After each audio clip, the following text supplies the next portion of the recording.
Zdravo svima dragi moji sanjari i dobrodošli u današnji video. Kao što znate, jučer smo započeli Q&A, odgovarala sam na pitanja koje ste mi postavljali na TikToku i odlučila sam da taj Q&A podelim na 2 videa kako se ne bi jučerašnji video odužio. Tako da danas nastavljamo gdje smo stali, dakle pitanja koja ste mi vi ovih dana postavljali na TikToku. Vreme je da krenemo.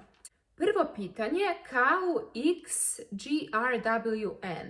Gdje kupuješ odeću i koji broj obuće nosiš? Obožavam te. Hvala na ljubavi, volim i ja tebe. Uvek kažem, naša ljubav je obostrana. Ja sam istinski zahvalna na podršci koju dobijam. Volim i ja tebe. Odjeću uglavnom kupujem u Zari. Najveći deo svoje garderobe kupujem u Zari. Zato što je prodavnica sa najvećom ponudom. Imaju i online prodaju koja je neophodna, posebno tokom ove godine. Tako da, većinu stvari kupujem u Zari. Naravno, desi se da imam i iz nekih drugih prodavnica, ali pa skoro sve je iz Zare. Drugo pitanje, Darija _Queen. Jako ste mi dragi i svaki dan mi ulepšate. Hvala vam na tome. Hvala tebi na ovome, hvala ti što me pratiš i što si mi dala priliku da ti ulepšam dan. Moje pitanje jeste koja vam se stvar najviše dopala, a koja ne kad ste došli u Ameriku. U Ameriku sam došla sa 22 godine, 2013. godine, ovo je moja 8. godina u Americi. Šta mi se nije dopalo, hajde da krenemo od toga, nije mi se dopala otuđenost. Zaista vlada velika otuđenost i Marilyn Monroe, koju obožavam, je govorila, ona nije volela New York i često je sedela zamaskirana u Bryant Parku, a ja sam živela blizu Bryant Parka, i govorila je da je New York najusamljeniji grad na svetu. Ne bih mogla više od toga da se složim sa njom. New York je jako usamljen grad. Velika je otuđenost, tu vam ni komšija ne kaže dobar dan. Svako je u brzini, svako je u svom svetu, niko ne vodi računa o onom drugom. Jednostavno, za mene je to bio šok kulturološki, ogromna promjena mentaliteta jer sam menjala sve što znam za sve što ne znam. Odrasla sam u zgradi gdje je komšiluk kao porodica, o tome sam vam već govorila, i u Beogradu sam čak imala predivan komšiluk.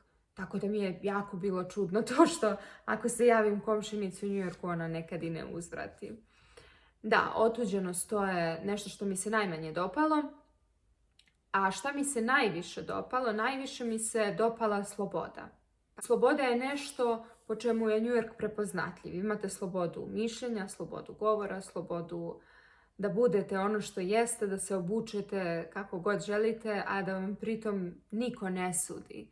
Da radite šta želite, da vam niko ne sudi. Što tako izgledate, što tako radite. Naravno, dogodi se. I meni se događalo da, posebno od nekih žena, da me gledaju ispod oka, da me prokomentarišu na način koji je primitivan, koji ne pripada slobodnom duhu i slobodnom mentalitetu, ali toga ima svuda. Kao što kažu, u svakom žitu ima kukolja.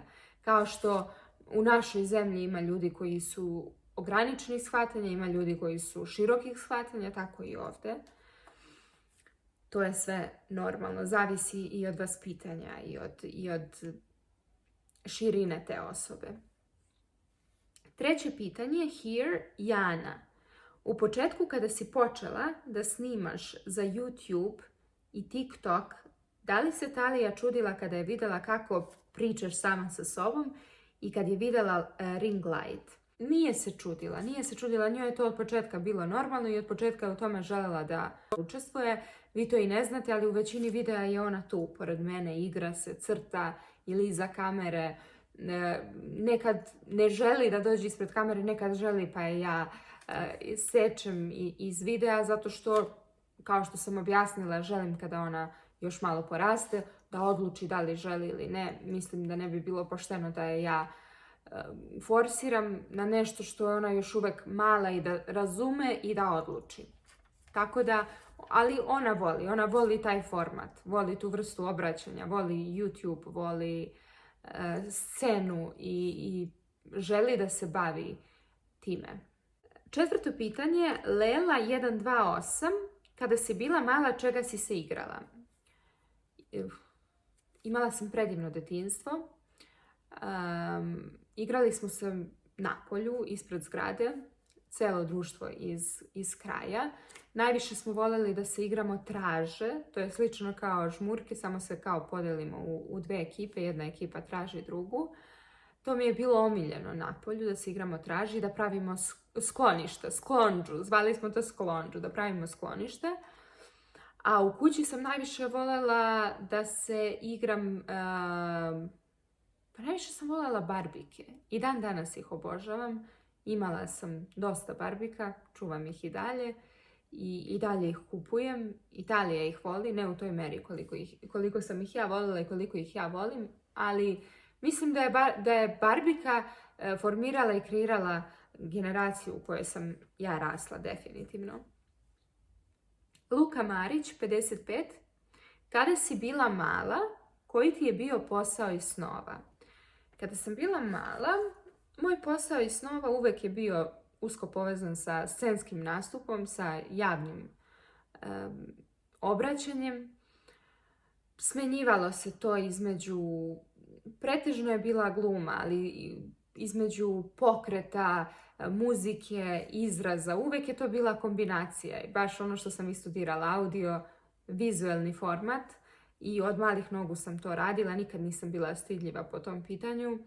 Bavila sam se dugo i plesom, tako da, eto, od malih nogu sam to željela i nikad od toga nisam odustala. Čak i kada nisam osjećala u nekom trenutku da to radim, nikad od toga nisam odustala, jer osjećam da je to nešto što celim svojim srcem radim. Lina Donja crta Halilović 11. Da li bi voljela da uradiš tetovažu ili piercing? Volim te puno. Volim i ja tebe, Lina, i hvala ti na pitanju. Pa ne bih, sad ne bih, ali u pubertetu pitajte moju mamu.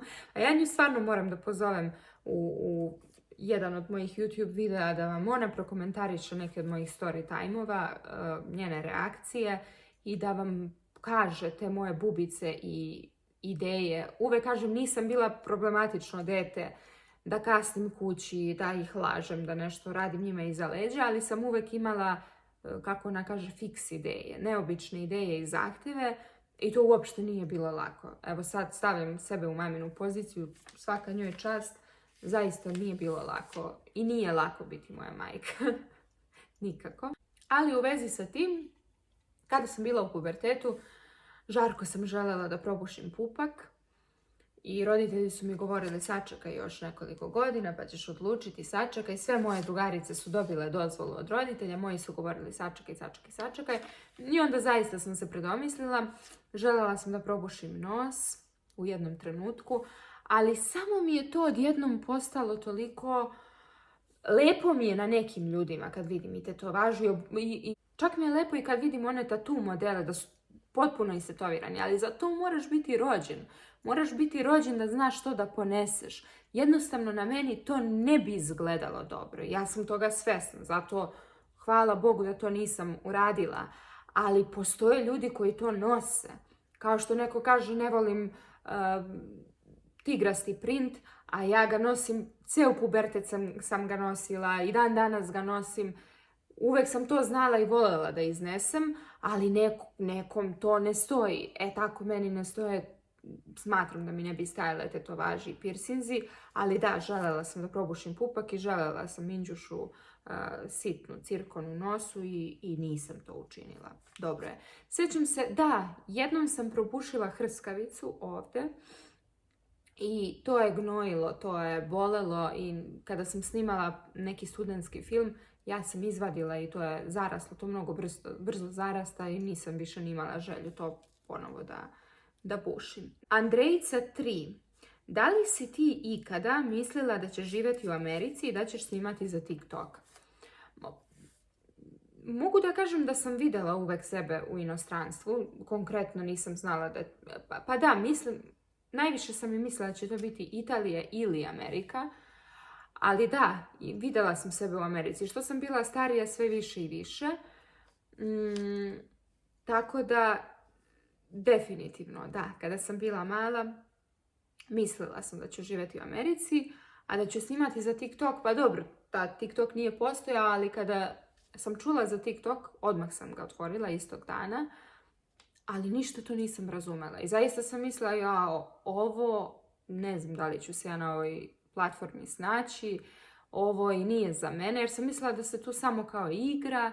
Prvo sam postavljala neke fotografije pa kratke videe iz telefona, sa Instagrama. Nisam razumela kako to funkcioniše, pa sam nakon nekoliko mjeseci počela da snimam imitacije i skečeve i serije i filmova. I mogu da kažem da sam tu potpunu stvaralačku slobodu, kad su društvene mreže u pitanju, doživjela upravo na TikToku. A na prvu loptu sam mislila da je to nemoguće. Tako da, nikad ne reci nikad. Didić Ema i Valeri Ostovski obe su pitale isto pitanje koje glasi: kako je Talija dobila ime? Mislim da sam to već pričala. Kada sam bila mala, gledala sam telenovele, naravno, deca 90-ih. I tada je bila aktuelna telenovela Marin Mar i Rosalinda. Bila sam oduševljena tom glavnom glumicom, koliko je lepa, harizmatična, talentovana.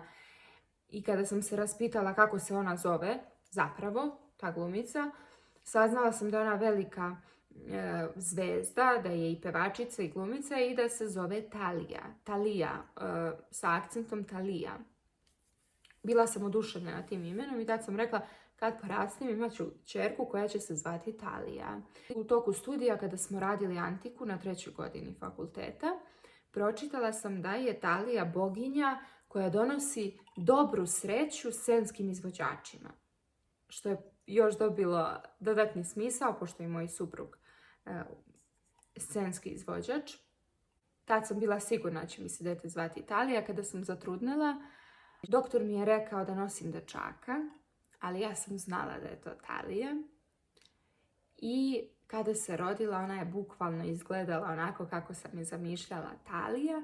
Ali ono što je zanimljivo, to je da se ispostavilo kada sam se doselila u New York, da Talija, ta glumica i pevačica, živi u New Yorku i da se ona preziva Sodi, a mi se prezivamo Soti. Tako da život sklapa kockice na najneverovatniji način. Kad vam je nešto određeno i suđeno i kada nešto jako želite, nađe se način da svaka kockica stane tamo gdje treba. To bi bilo sve od mene za danas. Ukoliko vam se dopao video, ostavite like i ne zaboravite da pritisnete subscribe kako ne biste propustili ni jedan od narednih videa. Nas čeka mnogo uzbudljivih videa ovih dana, s obzirom da počinjem sa pripremom božićne trpeze, sa postavljanjem stola božićnog, pakovanjem poklona i sakrivanjem ispod jelke. I mnogo toga bih željela da vam snimim. Bože zdravlja! Vi budite pozitivni, budite zdravi, čuvajte se, volite se. Ja vas ljubim i volim i mi se družimo.